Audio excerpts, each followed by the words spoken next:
യഥാർത്ഥ ഈശ്വര വിശ്വാസം സ്നേഹത്തിൽ അധിഷ്ഠിതമാണെന്നാണ് ഞാൻ വിശ്വസിക്കുന്നത്. പിതാവിന് അങ്ങനെ ദൈവവിളി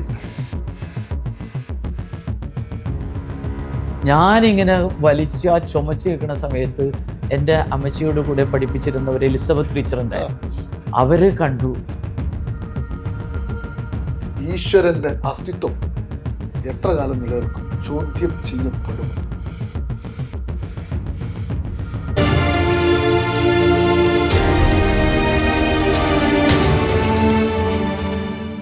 കണ്ണൂർ വിഷൻ സക്സസ് സ്റ്റോറിയിലേക്ക് പ്രിയ പ്രേക്ഷകർക്ക് സ്നേഹപൂർവ്വം സ്വാഗതം. സക്സസ് സ്റ്റോറി ടീം എന്നുള്ളത് കണ്ണൂർ ബിഷപ്സ് ഹൗസിലാണ്, എന്ന് പറഞ്ഞ അരമനയിൽ. ഞങ്ങൾ തേടിയെത്തിയിരിക്കുന്നത് ലാളിത്യത്തിന്റെ ആൾരൂപം, മലബാറിന്റെ സാമൂഹ്യ സാംസ്കാരിക മണ്ഡലങ്ങളിലെ നിറസാന്നിധ്യം ബിഷപ്പ് ഡോക്ടർ അലക്സ് വടക്കുംതലയുമായി സംവദിക്കാനാണ്. പ്രേക്ഷകർക്കും ഒപ്പം പിതാവിനും സക്സസ് സ്റ്റോറിയിലേക്ക് സ്വാഗതം. ഈ മാതാപിതാക്കളെ കുറിച്ച്, അച്ഛനമ്മ നമ്മുടെ ജീവിതത്തിലെ ഏറ്റവും വലിയ റോൾ മോഡൽ അവരാണല്ലോ. ആ മാതാപിതാക്കളെ കുറിച്ച് എപ്പോഴും മനസ്സിൽ തങ്ങി നിൽക്കുന്ന ഒരു ഓർമ്മ പങ്കുവെക്കാം. ഈ അപ്പച്ചൻ വളരെ നീതിനിഷ്ഠനായ മനുഷ്യനായിരുന്നു. ഒരു കാര്യത്തിലും ഈ എപ്പോഴും നീതിബോധത്തോടു കൂടിയൊക്കെയാണ്. ഒന്ന്, ഈ ബ്രിട്ടീഷ് കമ്പനിയിൽ നിന്ന് ഇറങ്ങിപ്പോകുന്നതിൻ്റെ പിന്നിൽ എനിക്ക് അഭിമാനം തോന്നാറുണ്ട്. അവിടെ കൂടെ ഉണ്ടായിരുന്ന ഇന്ത്യക്കാർ സ്വാതന്ത്ര്യം കഴിഞ്ഞപ്പോൾ അവരൊക്കെ കീ പൊസിഷനായി. പക്ഷെ അപ്പച്ചൻ അതിനെപ്പറ്റി ഒരിക്കലും റിഗ്രറ്റ് ചെയ്തിട്ടില്ല, സങ്കടപ്പെട്ടിട്ടില്ല, ഒന്നും തോന്നിയിട്ടില്ല. കാരണം നീതിയോടുകൂടി ഇറങ്ങിപ്പോന്നാണ്. ഇതേപോലെ തന്നെ ഈ വികസനം ഇപ്പോഴും ചെന്നെത്താത്ത ഗ്രാമങ്ങളുടെ വികസനമാണ് യഥാർത്ഥ വികസനമെന്ന് ഉറച്ചു ബോധ്യം ഉണ്ടായിരുന്നതാണ്. ഗാന്ധിജി പറഞ്ഞതല്ലേ, ഈ ഏറ്റവും അവസാനത്തെ ആളുടെ പുരോഗതിയാണ് ഈ രാഷ്ട്രത്തിൻ്റെ പുരോഗതി എന്ന് പറയുന്നത്. അപ്പച്ചൻ ഒരു ഗാന്ധിയനായിരുന്നു, കൂടുതൽ ഒരു കോൺഗ്രസിൻ്റെ അനുഭാവിയുമായിരുന്നു. അമ്മച്ചി ടീച്ചറായിരുന്നു. ഈ ജനിച്ചു വളർന്ന അതേ നാട്ടിൽ തന്നെയാണ് ജോലി ചെയ്തിരുന്നത്. അങ്ങനെ പല തലമുറകളെ ഈ പഠിപ്പിച്ചിരുന്ന ഒരു 10ാം ക്ലാസ് വരെ പഠനത്തിനിടയിൽ എന്തെങ്കിലും കുരുത്തക്കേടോ ആക്ടിവിറ്റീസോ എന്തെങ്കിലുമൊക്കെ കുരുത്തക്കേട് തീർച്ചയായിട്ടും ഉണ്ടോ? ക്ലാസ്സിൽ നിന്ന് തന്നെ അങ്ങനെ പുറത്താക്കിയിട്ടില്ല. കാരണം ഓർമ്മയിലുള്ള കുരുത്തക്കേട് ആദ്യം തോന്നുന്നത് ഇതാണ്. ഈ കൂട്ടുകാരൊക്കെ ഒരുമിച്ച് ഒരിക്കലും സിഗരറ്റ് വലിച്ചു. അതായത് ഒരു ഇടവഴിയുടെ ഈ അറ്റത്ത് നിന്നിട്ടാണ് 3 പേര് കൂടി ഒരുമിച്ച് അങ്ങനെ ഒരാൾ സിഗരറ്റ് വലിച്ച് അക്കഴിഞ്ഞ് മറ്റേ കൊടുത്ത് അക്കഴിഞ്ഞ് എനിക്ക് വന്നപ്പോൾ ആദ്യത്തെ പുക വന്നപ്പോഴത്തേന് എനിക്ക് ചുമയൊക്കെ വന്ന്, കാരണം ഈ മൂക്കി കൂടെയൊക്കെ വരുമ്പോൾ അസ്വസ്ഥത. ഞാനിങ്ങനെ വലിച്ച് ആ ചുമച്ച് നിൽക്കുന്ന സമയത്ത് എൻ്റെ അമ്മച്ചിയോട് കൂടെ പഠിപ്പിച്ചിരുന്നവർ എലിസബത്ത് ടീച്ചറുണ്ടായിരുന്നു. അവർ കണ്ടു. അവർ വരുന്ന ഞാൻ പ്രതീക്ഷിച്ചില്ല, കിടഞ്ഞു. എന്നിട്ട് അവർ നേരെ ചെന്നിട്ടും അമ്മച്ചിയോട്, അമ്മച്ചിയുടെ കൂടെ വേറെ 3-4 ടീച്ചേഴ്സ് ആരൊക്കെ ഉണ്ടായിരുന്നു. മേരി, നീ എന്താണ് ഈ കരുതണേ? നിൻ്റെ മോൻ അലക്സ് ദേ ഈ കൂമ്പ് പാടി പോകില്ലേ, ഇവനിങ്ങനെ വലിക്കാൻ തുടങ്ങിയിട്ടുണ്ടെങ്കിൽ, ഇപ്പം ഇങ്ങനെയാണെങ്കിൽ ഇനി കുറച്ചാൾ കഴിയുമ്പോൾ എന്തായിരിക്കുന്നു. മറ്റുള്ളവരുടെ മുമ്പിൽ പറഞ്ഞപ്പോൾ അമ്മച്ചിക്ക് ആകെ വിഷമമായി. എനിക്ക് മനസ്സിലായി ടീച്ചർ ഉടനെ തന്നെ ഇത് കൊടുക്കുന്നുള്ളത്. ഏതായാലും ഞാൻ തിരികെ വന്നിട്ടും നല്ല കൊച്ചായിട്ട് ഇരുന്ന് വായിക്കുമ്പോഴാണ് അമ്മച്ചി തിരിച്ച് വന്നത്. അപ്പോൾ നോക്കിയപ്പോൾ ഇരുന്ന് വായിക്കുകയാണ്. അമ്മച്ചിയുടെ എൻ്റെ അടുത്ത് വന്ന് ആ മുഖം കണ്ടപ്പോൾ തന്നെ എനിക്ക് മനസ്സിലായി ആകെ പ്രയാസത്തിലാണ്. എന്നോട് ചോദിച്ചു, മോനെ നീ സിഗരറ്റ് വലിച്ചാന്ന് ചോദിച്ചു. ഞാൻ ആ മുഖത്തേക്ക് നോക്കിയിട്ട് പറഞ്ഞു, സത്യം പറഞ്ഞു, വലിച്ചെന്ന് പറഞ്ഞു. എന്നിട്ട് പിന്നെ അടുത്ത വാക്ക് ചെയ്താ പറഞ്ഞത്, ഇനി വലിക്കരുത് കേട്ടാന്ന് പറഞ്ഞു. അമ്മച്ചി പറഞ്ഞു. അമ്മച്ചിയുടെ ആ വാക്ക് ഇന്നും പാലിച്ചിട്ടുണ്ട്. ഒന്നും ചെയ്തില്ല, അന്നൊന്നും ചെയ്തില്ല.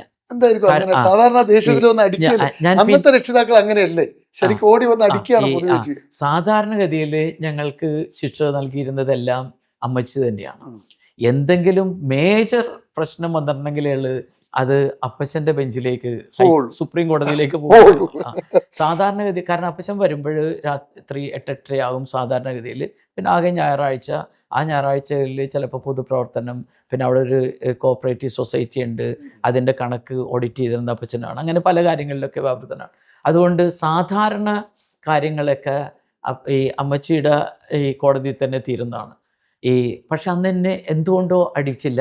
പിന്നീട് ഞാൻ അതിനെപ്പറ്റി ചിന്തിക്കുമ്പോൾ ഒരുപക്ഷെ അമ്മച്ചി അതിനെപ്പറ്റി അടിക്കുകയൊന്നും ചെയ്യാതിരുന്നതിൻ്റെ കാരണം അപ്പച്ചൻ സിഗരറ്റ് വലിക്കുമായിരുന്നു. അപ്പോൾ സ്വന്തം അപ്പച്ചൻ ഈ സിഗരറ്റ് വലിക്കുമ്പോൾ ഞാൻ ചിലപ്പോൾ അടുത്ത ചോദ്യം ചോദിക്കും ചിലപ്പോൾ. കാരണം കുസൃതിയല്ലേ, ആ കാലത്ത് നമ്മുടെ വിവേകം അത്രേ ഉള്ളല്ലോ. ഏതായാലും ഞാനതൊന്നും ചോദിച്ചില്ല. ഞാൻ പറഞ്ഞു ശരി അമ്മച്ചി എന്ന് പറഞ്ഞു. പക്ഷെ അന്നത്തെ ദിവസം തുടങ്ങി ഇതുവരെ ഞാൻ സിഗരറ്റ് ഈ വലിച്ചിട്ടില്ല. ഡിഗ്രി 10ാം ക്ലാസ് കഴിഞ്ഞിട്ട് 10ാം ക്ലാസ് എങ്ങനെ ഉണ്ടായിരുന്നു വിജയമൊക്കെ? 10ാം ക്ലാസ് ഈ ഭയങ്കര ഉന്നത വിജയം അല്ലെങ്കിലും നല്ല മോശമില്ലാത്ത. ഒരു അത് കഴിഞ്ഞ് മോശമില്ലാത്ത. എങ്ങോട്ടാ പോകുന്നത്? അതിനുശേഷം ഞാൻ ഈ ഒരു വർഷത്തേക്ക് ഈ സെമിനറിയിൽ ജോയിൻ ചെയ്യാൻ വേണ്ടിയുള്ള ഒരു പഠനമുണ്ട്. അതാരാ അത് അതിന് നിർദ്ദേശം നൽകിയത്? എനിക്ക് യഥാർത്ഥത്തിൽ അച്ഛൻ്റെ ഇല്ല. എൻ്റെ അപ്പച്ചൻ ഞാൻ 10ാം ക്ലാസ് കഴിഞ്ഞിട്ട് സെമിനാരിൽ ചേരണമെന്ന് പറഞ്ഞപ്പോൾ അതിനോട് അനുകൂലമായിരുന്നില്ല. ഞാൻ യഥാർത്ഥത്തിൽ ആ കാലഘട്ടങ്ങളിൽ വരാപ്പുഴ അതിരൂപതയിൽ വേണമെങ്കിൽ 8, 9, 10 ക്ലാസ്സുകളിലും വേണമെങ്കിൽ സെമിനറിയിൽ പോയി ചേരാം.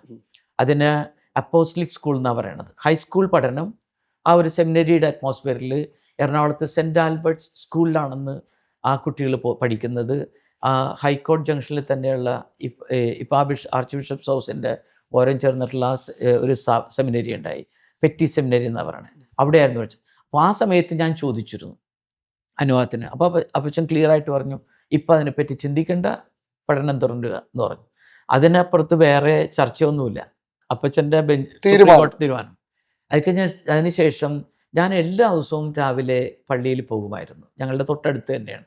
ആ പള്ളിയിൽ പോകാനായിട്ട് 2 കാരണങ്ങളുണ്ടായിരുന്നു. ഒന്ന്, അനുദിന ദിവ്യപൂജയിൽ സഹായിക്കുന്ന ഓൾട്ടർ ബോയ് എന്ന് പറയും, അതായത് താരബാലൻ ആയിരുന്നു ഞാൻ. രണ്ടാമത്തേത്, ഞങ്ങളുടെ അന്ന് അവിടെ ഉണ്ടായിരുന്ന പ്രായമായിട്ടുള്ളൊരു അച്ഛനായിരുന്നു, വളരെ റെസ്പെക്റ്റബിൾ ആയിട്ടുള്ള ഒരു വൈദികൻ. അദ്ദേഹത്തിന് എല്ലാ ദിവസവും രാവിലെ, അന്ന് ഞങ്ങൾ വീട്ടിൽ ഈ പശുക്കളുണ്ടായിരുന്നു, കറവയുണ്ടായിരുന്നു. അപ്പോൾ ഒരു കുപ്പി പാല് അച്ഛന് വീട്ടിൽ നിന്നാണ് പോയി കൊടുത്തിരുന്നത്. വീട്ടിൽ ഈ പാലില്ലാതിരുന്നപ്പോൾ തൊട്ടടുത്ത് കിളന്തറ തറവാട്ടിൽ തന്നെ ഉള്ള അവിടെ നിന്ന് ഞാനാണ് പോയി കൊണ്ടുപോയി അച്ഛന് കൊടുക്കുന്നത്. ഞാൻ പള്ളിയിൽ പോകാതിരുന്നിട്ടുണ്ടെങ്കിൽ അച്ഛന് പാലുണ്ടാവില്ല. അതുകൊണ്ട് പാല് കൊടുത്ത് വൈദികനായി. അങ്ങനെ അങ്ങനെ വേണേ പറയാം. ഡെയിലി കുർബാന ദിവ്യപൂജയ്ക്ക് ഞാൻ പള്ളിയിൽ പോകുമായിരുന്നു. അത് വലിയൊരു ശീലമായി. അതെന്നെ ഒത്തിരി ഈ അടുപ്പിച്ചു.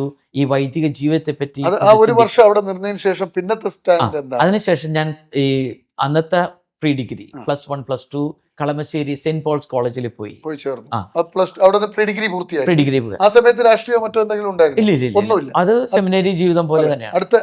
എന്നിട്ട് അവിടെ 3 വർഷം പഠിച്ചതിന് ശേഷം പഠിക്കാൻ വലിയ ഒരുവിധം മെച്ചപ്പെട്ട 1-2 പേരെ സെലക്ട് ചെയ്തിട്ട് ഈ കേരളത്തിന് വെളിയിലേക്ക് അയക്കുമായിരുന്നു.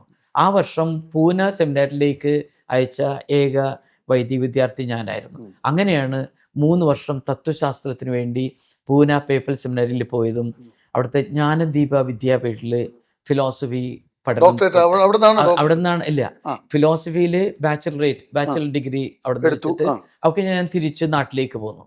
ഒരു വർഷം വീണ്ടും ഈ വൈദിക ജീവിതത്തെ പറ്റി കൂടുതൽ ചിന്തിക്കാൻ വേണ്ടി ഈ പഠനവും പരിശീലനവും സെമിനറിയിലെ അറ്റ്മോസ്ഫിയർ എന്നൊക്കെ മാറി ഒരു വർഷത്തെ പ്രായോഗിക ലൈഫിലേക്ക് പോകുന്നു. ആ സമയത്ത് നമുക്ക് ക്രിട്ടിക്കലായിട്ട് അത് വർഷങ്ങളിൽ പല കാര്യങ്ങളുണ്ടായിരുന്നു. അതായത് ഈ പറഞ്ഞ എറണാകുളത്തെ കപ്പൽ പള്ളിയുടെ നിർമ്മാണ ഘട്ടമായിരുന്നു അത്. അപ്പോൾ ഞാൻ അച്ഛന് അന്ന് സിമെന്റ് ലഭ്യത വളരെ കുറവാണ്, റേഷനായിരുന്നു. ഈ കടവന്തരയിൽ സിഡ്കോ എന്ന് പറഞ്ഞ ഒരു സ്ഥലത്ത് പോയി ക്യൂ നിന്നിട്ട് അവർ പതിച്ചു തരും 50 ചാക്ക് സിമെൻറ്റ്, 75 ചാക്കുന്ന് ആ പതിക്കാൻ വേണ്ടിയൊക്കെ അങ്ങനെ പോകുന്നതും. പിന്നെ അതേപോലെ തന്നെ അവിടെ ഈ അപ്പോസ്റ്റലിക് സ്കൂളിലെ കുട്ടികളുടെ ഒരു ഉത്തരവാദിത്വം ഉണ്ടായിരുന്നു. അപ്പോൾ അതിൻ്റെ മാർക്കറ്റിങ്ങും ഈ ഷോപ്പിങ്ങും പിന്നെ അവരുടെ ക്ലാസ് എടുക്കലും അങ്ങനെയൊക്കെ. പിന്നീട് പിന്നെ ആ കാലഘട്ടങ്ങളിൽ എറണാകുളത്ത് തന്നെ കൊച്ചിൻ ആർട്സ് ആൻഡ് കമ്മ്യൂണിക്കേഷൻ എന്ന് പറഞ്ഞിട്ട് ഒരു മാധ്യമ വിഭാഗമുണ്ട് വരാപ്പുഴ അതിരൂപതയുടെ. അവിടെ ഞാൻ പോയിട്ട് വയലിൻ അത്യാവശ്യം പഠിക്കുമായിരുന്നു.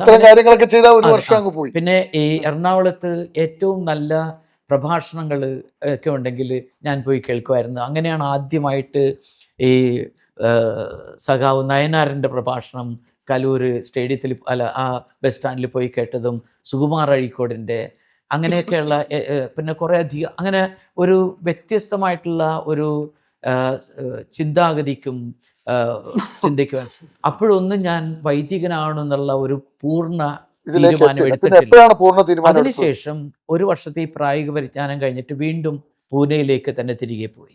അവിടെ ചെന്നിട്ട് ദൈവശാസ്ത്ര പഠനം തുടങ്ങി. അവിടുത്തെ ആദ്യ വർഷത്തിൻ്റെ അവസാനം ആ വെക്കേഷൻ കാലത്താണ് ഈ കൊടൈക്കനാലടുത്ത് ഷെമ്പകന്നൂർ പോയിട്ട് ഒരു മാസം ഇതിനെപ്പറ്റി ധ്യാനം, ഈ ഈ ഒരു കാര്യത്തെപ്പറ്റി പൂർണ്ണമായിട്ടുള്ള ഒരു വ്യക്തമായൊരു തീരുമാനവും ഒരു ദിശാബോധവും കിട്ടാൻ വേണ്ടി ഞാൻ പോയത്. ആ ഒരു മാസമാണ് നിങ്ങളെ പരിചയപ്പെടുത്തിയത്. അതെ അതെ, പൂർണ്ണമായും ധ്യാനമാണ്. അതെ. ഈ ആ സമയത്ത് നമുക്ക് അവിടെ തന്നെ ഒരു ക്വയറ്റായിട്ടുള്ള വളരെ ഏകാന്തമായിട്ടുള്ള ഈ എന്താണ് മലയും ഒത്തിരി കാടും ഒക്കെ ഉള്ള സ്ഥലം നമുക്ക് നടക്കാൻ പോകാൻ. ആരിൽ നിന്നാ പട്ടം സ്വീകരിച്ചത്? അതിനുശേഷം വീണ്ടും 4 വർഷം കഴിഞ്ഞിട്ടായിട്ട് 84 ഡിസംബർ 19 ഏത് സെമിനാരിയില്ല? വരാപ്പുഴ തന്നെയാണോ പഠിച്ചത്? അല്ല, പഠിച്ചത് പൂനെയിൽ തന്നെയാണ്. പൂനെ തന്നെ സെമിനാരി പഠനം പൂർത്തിയാക്കി അവിടുന്ന് തിരിച്ച് നാട്ടിലേക്ക് വന്ന് ആരിൽ നിന്നാ പട്ടം സ്വീകരിക്കുന്നത്? അന്നത്തെ വരാപ്പുഴ അതിരൂപത മെത്രാപ്പൊലിത്ത ആർച്ച് ബിഷപ്പ് ജോസഫ് കേളന്തറ. അങ്ങനെ വൈദികനായി. അല്ലേ? അപ്പൊ വൈദിക പട്ടം സ്വീകരിച്ചിട്ട് ഫസ്റ്റ് പോസ്റ്റിംഗ് എവിടെയാണ്? എറണാകുളത്ത് തന്നെ ഈ കപ്പലുപള്ളിയിലായിരുന്നു. അവിടെ തന്നെ പണതപള്ളി തന്നെ അവിടുത്തെ അസിസ്റ്റന്റ് വികാരി. അത് ഈ വികാരി എന്ന് പറയുന്നത് എൻ്റെ ഈ അങ്കിളച്ചൻ്റെ കൂടെയായിരുന്നു. അതായത് ഞാൻ പൂനെയിലെ പഠനം കഴിഞ്ഞ് തിരിച്ചു വന്നപ്പോൾ ആ കാലഘട്ടത്തിലെ അപ്പോയിൻമെന്റ്സ് ഒക്കെ തീർന്നിരുന്നു. അതുകൊണ്ട് തൽക്കാലം എന്നുള്ളതിലേക്കാണ് അവിടെ 8 മാസം ഉണ്ട്. അതിനുശേഷം കൂനമ്മാവ് സെന്റ് ഫിലോമിനാസ് പള്ളിയിൽ പോയി. അവിടെയാണ്, അത് വളരെ ചരിത്ര പാരമ്പര്യമുള്ള സ്ഥലമാണ്. വിശുദ്ധനായ ചാവറ കുര്യാക്കോസ് ഏലിയാസ് അച്ഛൻ അവസാന സ്ഥാപകൻ, പള്ളിക്കൂടത്തിന്റെ പള്ളിക്കൂടം അദ്ദേഹം അല്ല സ്ഥാപിച്ചത്. അത് ആർച്ച് ബിഷപ്പ് ബെർണഡിൻ ബച്ചിനെല്ലി എന്ന് പറഞ്ഞ വരാപ്പുഴ. അത് പറഞ്ഞു കേൾക്കുന്നത് യഥാർത്ഥത്തിൽ അത് തെറ്റാണ്. ഈ ചാവറ കുര്യാക്കോസ് ഏലിയാസ് അച്ഛൻ ആർച്ച് ബിഷപ്പ് ബെർണഡിൻ ബച്ചിനെല്ലിയുടെ വിക ജനറലായിരുന്നു. വിക ജനറൽമാർ ഒരിക്കലും ഒരു ഇടലേഖനം ഇറക്കാറില്ല. അത് ഇറക്കിയത് ബെർണഡിൻ ബച്ചിനെല്ലി ആണെന്നുള്ളതിന് ചരിത്രപരമായിട്ടുള്ള തെളിവുകളുണ്ട്. അതിനുശേഷം വന്ന ഈ ആർച്ച് ബിഷപ്പ് പറയുന്നത് എൻ്റെ മുൻകാരണവർ കൽപ്പിച്ചതുപോലെ എന്ന് പറഞ്ഞിട്ട് അദ്ദേഹത്തിൻ്റെ ഈ ഇടലേഖനങ്ങളൊക്കെ ഉണ്ട്. അത് ഈ കുര്യാക്കോസ് ചാവറ അച്ഛൻ താമസിച്ചിരുന്നത് ഈ കൂനമാവിലാണ്. അവിടെ കിടന്നാണ് മരിച്ചത്, അവിടെയാണ് അടക്കം ചെയ്തത്, അവിടെയാണ് അദ്ദേഹത്തിൻ്റെ യഥാർത്ഥ കല്ലറ. ആ സ്ഥലത്താണ് ഞാൻ. അവിടെ എത്ര കാലം ഉണ്ടായിരുന്നു? അവിടെ 3.5 വർഷത്തോളം. അത് കഴിഞ്ഞ് അതിനുശേഷം അവിടെ നിന്ന് ഞാൻ റോമിലേക്ക് പഠിക്കാൻ പോയി. അവിടെ കാനൻ ലോയിൽ ഡോക്ടറേറ്റ് എടുത്തു. അതിനുശേഷം വത്തിക്കാനിൽ തന്നെ പൊന്തിഫിക്കൽ കൗൺസിൽ ഫോർ ഹെൽത്ത്, അതിൽ ഒരു 3 വർഷത്തോളം ജോലി ചെയ്തിരുന്നു. അങ്ങനെ ഈ ആഗോള കത്തോലിക്ക സഭയുടെ ഹെൽത്തുമായിട്ട് ബന്ധപ്പെട്ട കാര്യങ്ങൾക്കെല്ലാം കോർഡിനേറ്റ് ചെയ്യുന്ന പൊന്തിഫിക്കൽ കൗൺസിൽ ഫോർ ഹെൽത്തിൽ ജോലി ചെയ്യാൻ പറ്റിയതും ഒരു വലിയ പല രാജ്യങ്ങളുമായിട്ട് കമ്മ്യൂണിക്കേറ്റ് ചെയ്യാനുള്ള, മാർപ്പാപ്പയുമായിട്ടും ജോൺ പോൾ രണ്ടാമൻ അടുത്ത് പ്രവർത്തിക്കാനുള്ള അവസരം, വളരെ അടുത്ത് പല കാര്യങ്ങളിലും.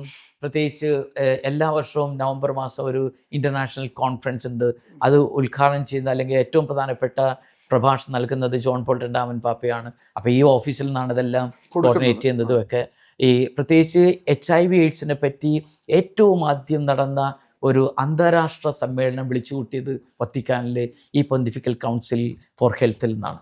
അങ്ങനെ എനിക്കത് വലിയ പല നിയോഗങ്ങളും ആ സമയത്ത് തന്നെ. അതേപോലെ തന്നെ വേൾഡ് ഡേ ഓഫ് ദ സിക്ക് എല്ലാ വർഷവും ഫെബ്രുവരി 11-ാം തീയതിയാണ് ഈ ആഗോള തലത്തിൽ ലോക രോഗീ ദിനമായിട്ട് ആചരിക്കുന്നത്. അത് തുടങ്ങിയത് 1991-ലാണ്. ആ കാലഘട്ടത്തിൽ ഞാൻ അവിടെ ഈ ഓഫീസിൽ വർക്ക് ചെയ്തിരുന്നു.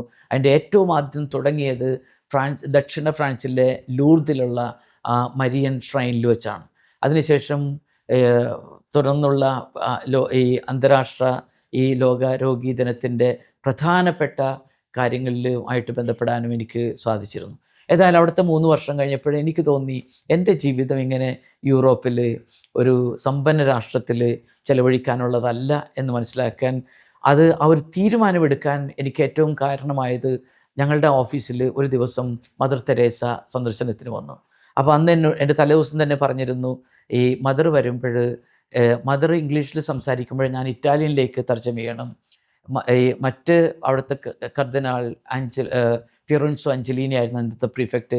അദ്ദേഹം ഇറ്റാലിയനിൽ സംസാരിക്കുമ്പോൾ ഞാൻ മദറിന് ഇംഗ്ലീഷിലേക്ക് തർജ്ജമ ചെയ്യണം. അങ്ങനെ മദറിൻ്റെ കൂടെ ഒരു 2-3 മണിക്കൂർ തർജ്ജമ ചെയ്യാനും കൂടെ ഉണ്ടായിരുന്നു. അവസാനം മദർ പോകുന്നതിന് മുൻപ് എൻ്റെ ഇങ്ങനെ തോളത്ത് ഇങ്ങനെ മെല്ലെ വാത്സല്യത്തോടെ തലോടിക്കൊണ്ട് പറഞ്ഞു, Father Alex, come back to India, we have much to do there എന്ന് പറഞ്ഞിട്ട് ആ മൃദുസ്വരത്തിൽ പറഞ്ഞു. ആ ദിവസങ്ങളിൽ യഥാർത്ഥത്തിൽ ഞാനിങ്ങനെ ചിന്തിക്കുകയായിരുന്നു, എനിക്കൊരു തീരുമാനം എടുക്കണം, ഞാൻ നാട്ടിലേക്ക് പോകണം അല്ലെങ്കിൽ അവിടെ തുടരണമോ? ഒരു തീരുമാനം എടുത്തു കഴിഞ്ഞാൽ ഞാൻ ഒരിക്കലും അതിനെപ്പറ്റി വിഷമിക്കരുത്. ഈ മദറിൻ്റെ വാക്ക് കേട്ടതോടുകൂടി അതായിരുന്നു എൻ്റെ ഏറ്റവും വലിയ ഒരു ദൈവിക സ്വരം ഇടപെടൽ. അന്ന് അവിടെ തുടർന്ന് നീ ചിലപ്പോൾ വത്തിക്കാൻ പ്രധാനമന്ത്രിയിലായി പോകും. അല്ല, ഗോകാട്ട് അച്ഛൻ അവിടെ മന്ത്രിപദത്തിലുള്ളത്. അതെന്തെങ്കിലുമൊക്കെ ആകാം, അതൊക്കെ ദൈവത്തിൻ്റെ നിശ്ചയം. ഏതായാലും ഇത് ദൈവത്തിൻ്റെ നിശ്ചയമായിട്ട് ഞാൻ മനസ്സിലാക്കിക്കൊണ്ടാണ് തിരിച്ച് നാട്ടിലേക്ക് വന്നതിന് ശേഷം ആദ്യത്തെ 3 വർഷം വരാപ്പുഴ തിരുവിതര വൈസ് ചാൻസലറായിട്ട് ഉണ്ടായിരുന്നു. കാരണം കാനൻ നിയമം പഠിച്ചോണ്ട്. അതിനുശേഷം 2.5 വർഷത്തോളം എറണാകുളത്ത് തന്നെയുള്ള ഈ കൊച്ചിൻ ആർട്സ് ആൻഡ് കമ്മ്യൂണിക്കേഷൻസിൻ്റെ ഡയറക്ടറായിരുന്നു. ആ സമയത്താണ് കുറേ അധികം പാട്ടുകൾ, ഉദാഹരണം ആത്മാവേ ചൈതന്യമേ ആശ്രിത വത്സലനെ എന്നൊക്കെ പറഞ്ഞിട്ടുള്ള പാട്ട്, പ്രത്യേകിച്ച് പരിശുദ്ധാരൂപിയോട്ടുള്ള പാട്ട് ആ സമയത്ത് എഴുതിയതാണ്. രചിച്ചിട്ടുണ്ട് കുറെ അധികം, ഞാനത് ഒന്ന് എണ്ണി നോക്കണം. കുറെ പാട്ടുകൾ ഇപ്പം പിന്നെ ആ സമയത്ത് തന്നെ ഉള്ളതാണ് എന്നെ നയിക്കും നല്ലൊരിട എന്ന് പറഞ്ഞിട്ട്, അത് ജസ്റ്റിൻ പനക്കലാണ് അച്ഛനാണ് ട്യൂൺ ചെയ്തത്. അദ്ദേഹത്തിൻ്റെയാണ് വിഖ്യാതമായിട്ടുള്ള ചിത്ര പാടിയ ഗാനമുണ്ടല്ലോ, പൈതലാം യേശുവേ എന്നുള്ള പാട്ടൊക്കെ ഈണം ചെയ്ത് ജസ്റ്റിൻ അച്ഛനാണ് ഈ ഗാനം ട്യൂൺ ചെയ്തത്. പിന്നെ ഈ ബേണി ഇഗ്നേഷ്യസ്, ജെറി അമൽദേവിൻ്റെ ട്യൂൺ ഈണം ചെയ്ത്. അങ്ങനെ ആ ഒരു നല്ലൊരു കാലഘട്ടമായിരുന്നു എനിക്ക്. അവിടെ സിനിമാ ലോകമായിട്ട് കൂടുതൽ ബന്ധം ഉണ്ടായത്. പ്രത്യേകിച്ച് മനോരമ മ്യൂസിക്സിൻ്റെ ഏറ്റവും ആദ്യത്തെ കാസറ്റ്സ് ഒക്കെ ചെയ്തത് CAC എന്ന് ഞാനാണത് കൂടുതൽ ഇനീഷ്യേറ്റീവ് എടുത്തത്. അങ്ങനെ കുറേ അധികം ഈ സിനിമാ രംഗത്തുള്ള അവരുമായിട്ട്, ബാബു ആന്റണിയായിട്ട് വന്നത് യഥാർത്ഥ പരിചയപ്പെട്ടത് പൂനെയിൽ. അദ്ദേഹം അന്ന് ഈ കരാട്ടെ പഠിപ്പിക്കാനായിട്ട് സെമിനാറിൽ വന്നിരുന്നു. അദ്ദേഹത്തിന് അന്ന് സിംബയോസിസിൽ MBA ചെയ്യുന്ന സമയത്ത് ഈ സെമിനാരിയുമായിട്ട് ബന്ധപ്പെട്ടിരുന്നു. ആ ഒരു ബന്ധമാണ് പിന്നീട് എന്നെ പഠിപ്പിച്ചിട്ടുണ്ട്. അത്യാവശ്യം എനിക്കറിയാം. അങ്ങനെ ബ്ലാക്ക് ബെൽറ്റ് എന്ന് പുറത്ത് പറയാൻ പറ്റില്ല, പക്ഷെ അത്യാവശ്യം ഇതപ്പോ ചുവപ്പ് ബെൽറ്റായി. ഏതായാലും അങ്ങനെ ഈ CSCയുടെ കാലഘട്ടം എനിക്ക് വളരെ. അവിടെ നിന്ന് ആലുവ ഈ കാർമൽഗിരി സെമിനാരിലേക്കാണ് വന്നത്. മംഗലപ്പുഴ സെമിനാരി പോലെ ഉള്ള അവിടെ ഞാൻ അല്ല, അവിടുത്തെ പ്രൊക്യുറേറ്റർ, അതായത് ഫൈനാൻഷ്യൽ അഡ്മിനിസ്ട്രേറ്ററും അതേപോലെ തന്നെ കാനൻ നിയമവും പിന്നെ ഈ മോറൽ തിയോളജിയും പഠിപ്പിച്ചിരുന്നു. ആ സമയത്ത് എനിക്കൊരു ചെറിയ പള്ളിയും നോക്കാനുണ്ടായിരുന്നു, മനക്കപ്പടി എന്ന് പറഞ്ഞാൽ. അവിടുത്തെ ആ പള്ളി പണിതതും ആ കാലഘട്ടത്തിലാണ്.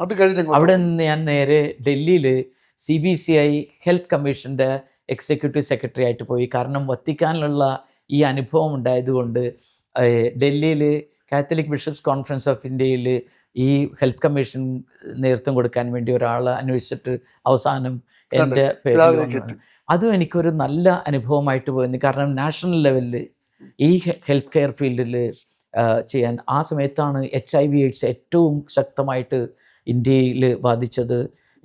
ഇന്ത്യ ചിലപ്പോൾ ഒരു ലോകത്തിലെ തന്നെ ഒരു HIV/AIDS ക്യാപിറ്റലായി തീരുമോ എന്ന് ഭയപ്പെടുന്ന കാലമായിരുന്നു.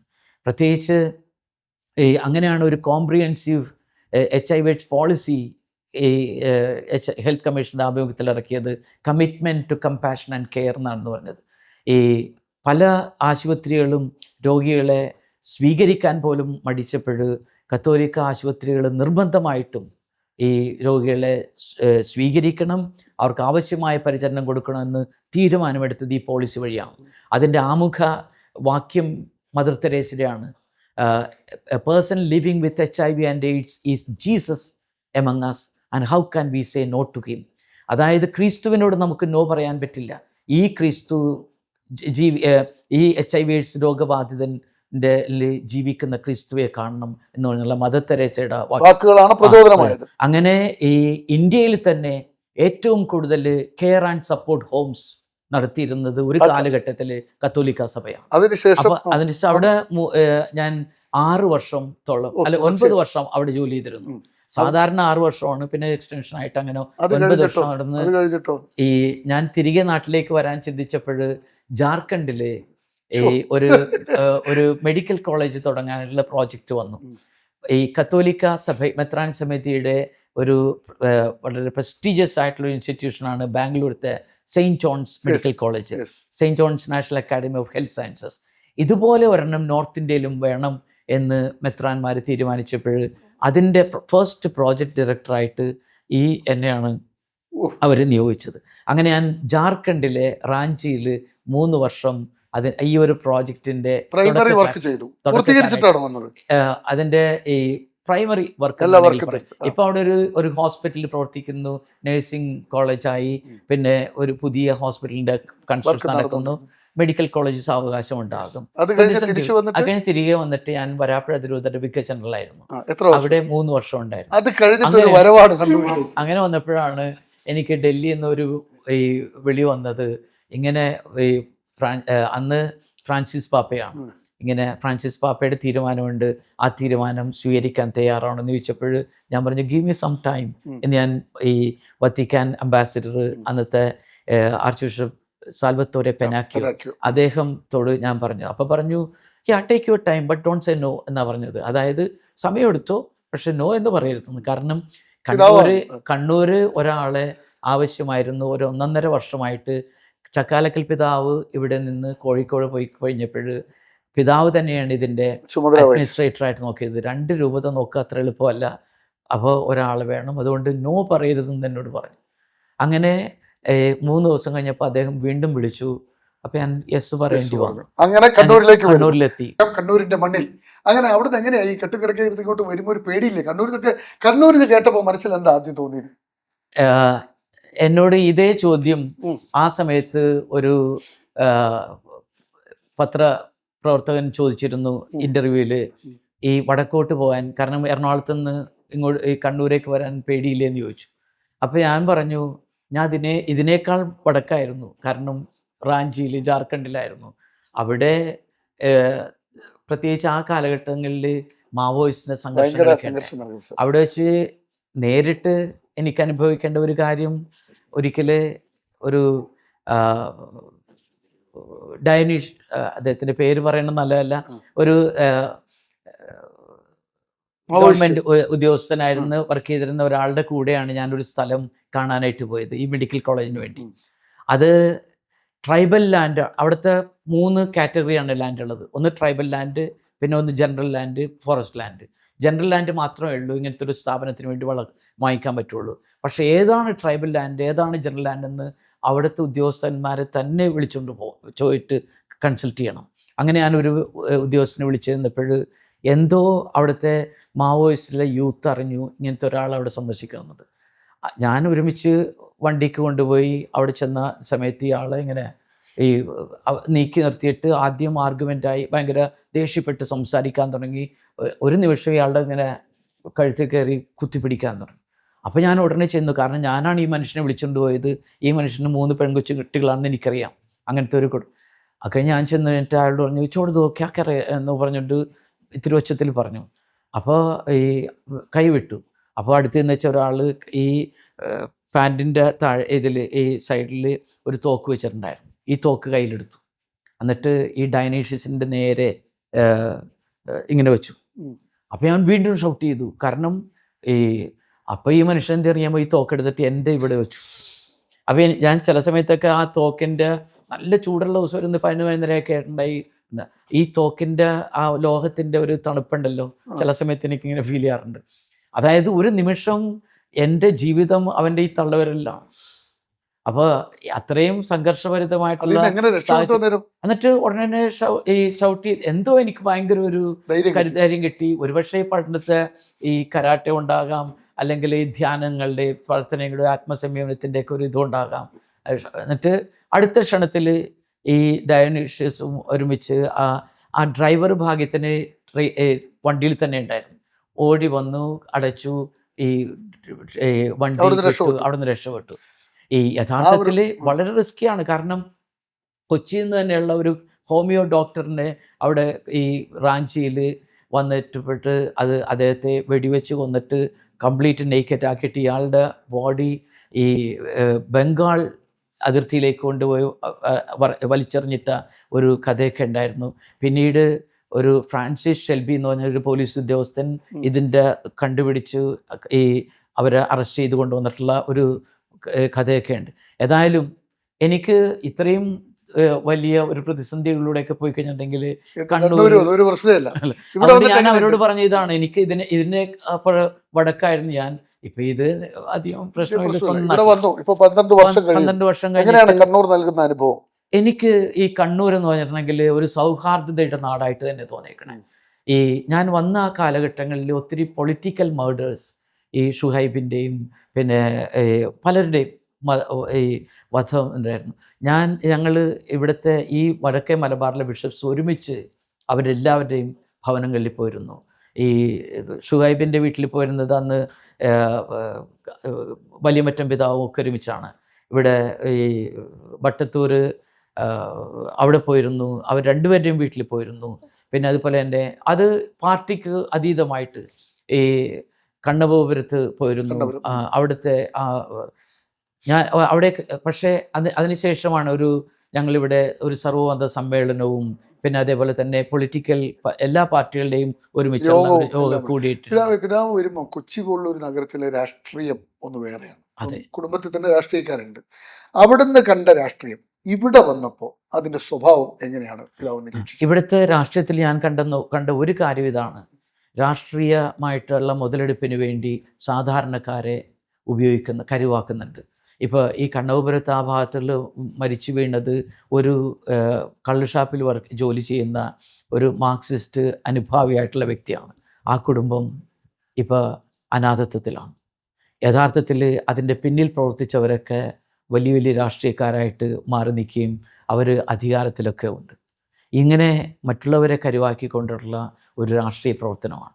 കുറച്ച് നാളായിട്ട് ഭാഗ്യത്തിന് ഇപ്പോൾ ഈ ഒരു സമാധാന അന്തരീക്ഷം കണ്ണൂരുണ്ട്. അത് തുടരുമെന്നുള്ള പ്രതീക്ഷയാണ്. കണ്ണൂർ അങ്ങനെ ഒരു കനിവിൻ്റെ ഊരായി, കാരുണ്യത്തിൻ്റെ ഊരായിട്ട് തുടരട്ടെ എന്നുള്ളതാണ് എൻ്റെ ആശംസ. എല്ലാ രാഷ്ട്രീയ പാർട്ടികളും നോക്കേണ്ടത് സമൂഹത്തിൻ്റെ വികസനമായിരിക്കണം. ഒരു വിഭാഗത്തെയും അവഗണിക്കാതെ എല്ലാവരെയും ചേർത്ത് നിർത്തുന്നതായിരിക്കണം രാഷ്ട്രീയ പ്രവർത്തനം എന്നാണ് എനിക്ക് തോന്നുന്നത്. പഴയ കാലത്ത് മതം അതിൻ്റെ വഴിക്കും രാഷ്ട്രീയം അതിൻ്റെ വഴിക്കും സഞ്ചരിച്ചിരുന്നത്. ഇപ്പോൾ മതവും രാഷ്ട്രീയവും ഇടകലരുന്നു. മതം രാഷ്ട്രീയത്തിൽ ഇടപെടുന്നു, രാഷ്ട്രീയം മതത്തിൽ ഇടപെടുന്നു. ശരിയല്ലേ? അതിനെ എങ്ങനെ നിരീക്ഷിക്കുന്നു? മതം രാഷ്ട്രീയം തമ്മിൽ പൂർണ്ണമായിട്ട് ഒരു ചോക്ക് ആൻഡ് ചീസ് അല്ലെങ്കിൽ രണ്ട് കമ്പാർട്ട്മെൻ്റായിട്ട് അല്ലെങ്കിൽ ഈ മുറിയും മറ്റേ മുറിയും പോലെ മാറ്റാൻ വെക്കാൻ പറ്റില്ല. ഒരു വൈദികൻ എന്ന നിലയ്ക്ക്, ഒരു ബിഷപ്പ് എന്നുള്ള നിലയ്ക്ക് എൻ്റെ പ്രവർത്തനങ്ങൾ സമൂഹത്തിൻ്റെ മുഖ്യധാരയിൽ അതിൻ്റെ എല്ലാ വിഭാഗത്തിലും ഉണ്ട്.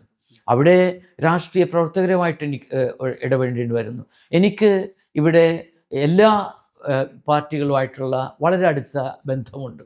എനിക്ക് ഇവിടുത്തെ മാർക്സിസ്റ്റിൻ്റെ സജീവ പ്രവർത്തകരുമായിട്ട് ആത്മാർത്ഥമായിട്ടുള്ള ബന്ധമുണ്ട്. കോൺഗ്രസുമായിട്ടുമുണ്ട്. അതേപോലെ തന്നെ BJP പ്രവർത്തകർക്ക് വേണ്ടിയും എൻ്റെ ഈ ഭവനത്തിൻ്റെ വാതിൽ എപ്പോഴും തുറന്നിട്ടിരിക്കും. ഞാൻ എത്ര സമയം വേണമെങ്കിലും അവരുമായിട്ട് ചർച്ച ചെയ്യാനും എല്ലാവരെയും നമ്മൾ ചേർത്ത് പിടിക്കണം. കാരണം ഈ ഒരു വൈദികൻ അല്ലെങ്കിൽ ഒരു ബിഷപ്പ് എന്നുള്ള നിലയ്ക്ക് ഈ രാഷ്ട്രീയത്തിൻ്റെ കാര്യങ്ങളിൽ നിന്ന് അകന്നു നിൽക്കാനായിട്ട് സാധിക്കില്ല. കാരണം ഇത് എൻ്റെ ജനത്തിൻ്റെ അനുദിന ജീവിതത്തിൻ്റെ ഭാഗമാകണമെങ്കിൽ ആ ജനജീവിതത്തിൻ്റെ സ്പന്ദനങ്ങളിൽ നിന്ന് എനിക്കതൊന്ന് നിൽക്കാൻ പറ്റും. ഒരു ചോദ്യം കൂടി. ഇപ്പം യൂറോപ്പിലൊക്കെ പള്ളികൾ അടച്ചുപൂട്ടുന്നു, വിശ്വാസികൾ ഇല്ലാതാകുന്നു. അപ്പോൾ നിരന്തരം വന്നുകൊണ്ടിരിക്കുന്ന വാർത്ത പലപ്പോഴും അത് വിവാദങ്ങളായി മാറാറുണ്ട്. പല നേതാക്കളോടൊപ്പം അനുഭവങ്ങൾ പങ്കുവെക്കുന്നു, അതിൻ്റെ കൗണ്ടർ വരുന്നു. അങ്ങനെ ഒരു വിശ്വാസത്തിലുള്ള ഒരു മൂല്യച്യുതി കേരളത്തിൽ അല്ലെങ്കിൽ ഇന്ത്യയിൽ എങ്ങനെയാണ്? ഈ മൂല്യച്യുതി എന്നുള്ളത് നമുക്ക് ശരിക്കും നിർവചിക്കണം. ശരിയാണ്, പഴയ പോലെ ഈ organised structured practices of religion, അതായത് എല്ലാ ഞായറാഴ്ചയും 3-ാം മണി അടിക്കുമ്പോൾ ജനം മുഴുവൻ പള്ളിയില്ലേ, അല്ലെങ്കിൽ ഇതുപോലത്തെ എല്ലാ പരിപാടികളിലും പള്ളി നിറയെ എന്നുള്ള അവസ്ഥ മാറി.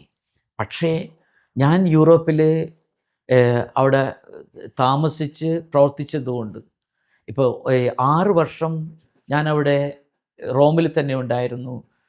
ഭാഗ്യത്തിന് ഞാൻ ഇറ്റാലിയൻ നന്നായിട്ട് സംസാരിക്കും, ജർമ്മൻ ഭാഷ അത്യാവശ്യം കൈകാര്യം ചെയ്യും. അങ്ങനെ ഇറ്റലിയിലും ജർമ്മനിയിലും ഓസ്ട്രിയയിലും പിന്നെ ലണ്ടനിലുമൊക്കെ ഞാൻ ഈ പ്രവർത്തിച്ചിട്ടുണ്ട്.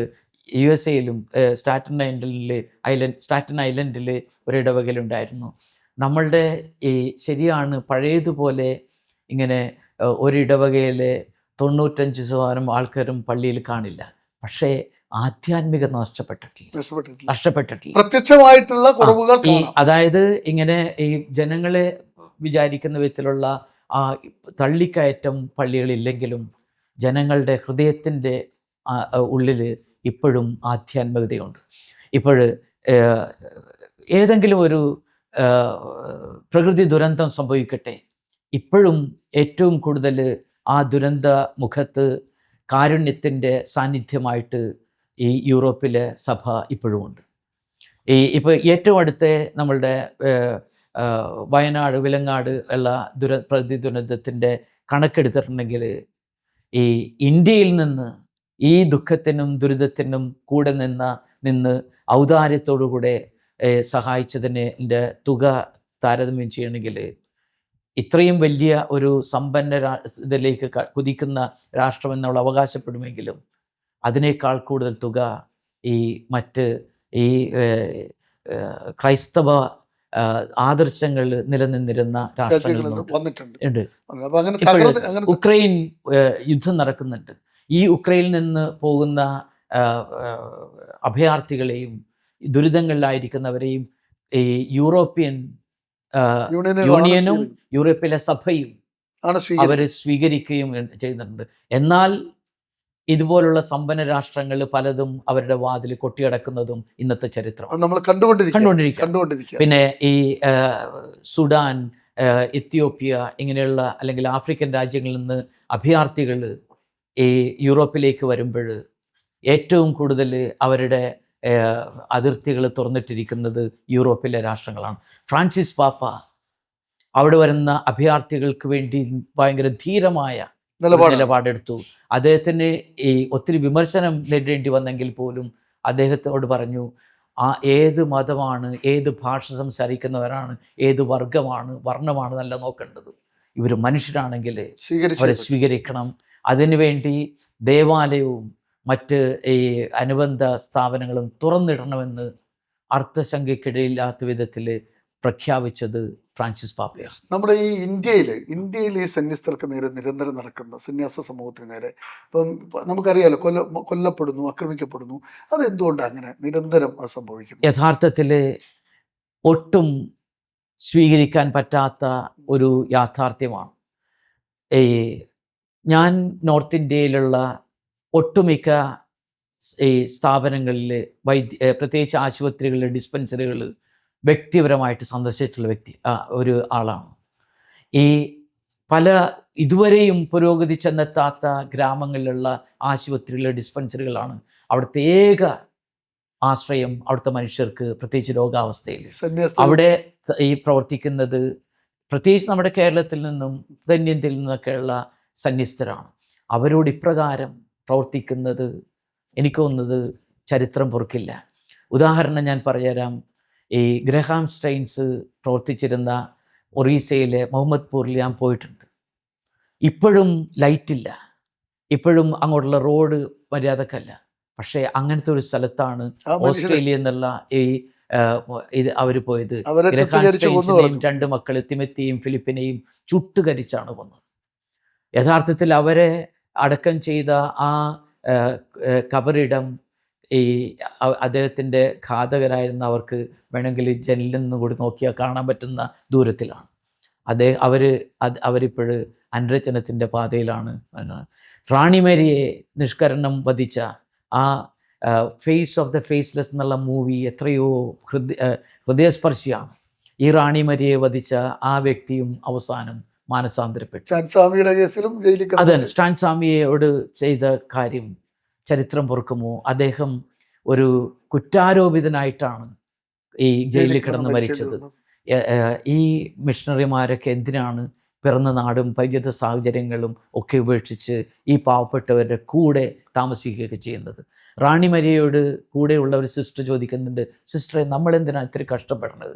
റാണിമരിയുടെ ഉത്തരവ് ഇങ്ങനെയായിരുന്നു, നമ്മളുടെ ജീവിതം ഇവർക്ക് വേണ്ടിയാണ്, ഇവർക്ക് വേണ്ടി സമർപ്പിച്ച ക്രിസ്തുവിൻ്റെ പാത പിന്തുടർന്നായിരിക്കണം. അതുകൊണ്ട് നമ്മൾ മടിക്കരുത്, ഇവരുടെ കൂടെ മുന്നോട്ട്. ഈ എതിർപ്പുണ്ടെങ്കിലും എനിക്കറിയാം ഇപ്രകാരം സമർപ്പണത്തോടു കൂടി ജീവിക്കുന്ന വ്യക്തികളുടെ സമർപ്പണം, ത്യാഗം തുടരും. ഞാൻ അതിൻ്റെ അപ്രകാരം ജീവിച്ചൊരു വ്യക്തിയായതുകൊണ്ട് എന്നെ എൻ്റെ മേലധികാരികൾ തിരിച്ച് നാട്ടിലേക്ക് വിളിച്ചപ്പോഴാണ് ഞാൻ ജാർഖണ്ഡിൽ നിന്ന് റാഞ്ചിയിൽ നിന്ന് തിരിച്ചു വന്നത്.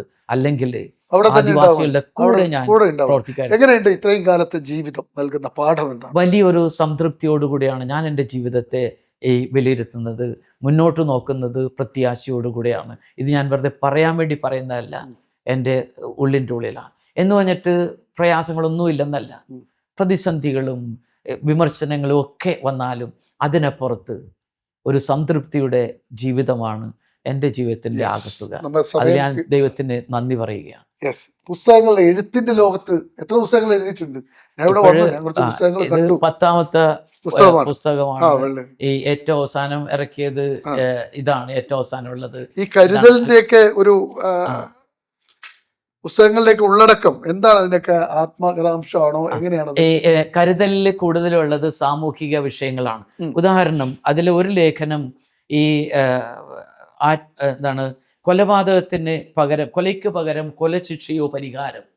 അതായത് ഇന്ത്യ പോലത്തുള്ള ഒരു രാഷ്ട്രത്തിൽ ഇപ്പോഴും ഏതെങ്കിലും ഒരു കൊല ചെയ്ത വ്യക്തിയെ കൊലശിക്ഷ, അതായത് തിരിച്ചു കൊന്നിട്ടുണ്ടെങ്കിൽ അതാണ് പരിഹാരം. ഏതെങ്കിലും പ്രത്യേകമായിട്ടൊരു സാഹചര്യത്തിൽ ആ മനുഷ്യൻ ഒരു കൊലപാതകിയായി മാറി. ഫ്രാൻസിസ് പാപ്പ ഈ ഒരു ശിക്ഷാ നടപടിക്ക് എതിരായിട്ട് നിലകൊണ്ടിട്ടുണ്ട്. ലോകത്തിൽ പല രാഷ്ട്രങ്ങളുമുണ്ട് ഈ ഇത് സ്വീകരിക്കാത്തത്. ഭാരതം ഇപ്പോഴും അത് ഇത് വധശിക്ഷയ്ക്കെതിരെയുള്ള ഒരു മൂവ്മെന്റാണ്. ഇതാണ് വെള്ളിത്താരകവും മരക്കുരിശും, അതാണ് ഈസ്റ്റർകാല പ്രഭാഷണങ്ങളും ധ്യാനങ്ങളുമാണ്. ഒപ്പരം, ഒപ്പരത്തിന്റെ ഒരു പരിപാടി. ഒപ്പരം എന്ന് പറഞ്ഞാൽ മലബാർ സ്ലാങ് അല്ലേ? അതെ അതെ, ഞാൻ കണ്ണൂരായതുകൊണ്ട് കണ്ണൂരത്തെ ഭാഷ ആയിരിക്കണം അതിന്റെ ടൈറ്റിലെങ്കിലും. ഒപ്പരം എന്ന് പറയുന്നത് മലബാർ സ്ലാങ്. ഞാൻ ഈ നാടിനോട് ഒപ്പരത്തിലാണ്. 10 പുസ്തകങ്ങൾ എഴുതിയിട്ടുണ്ട്. 10 പുസ്തകം ഇംഗ്ലീഷിലും മലയാളത്തിലും. ഒത്തിരി പാട്ടുകൾ രചിച്ചിട്ടുണ്ട്.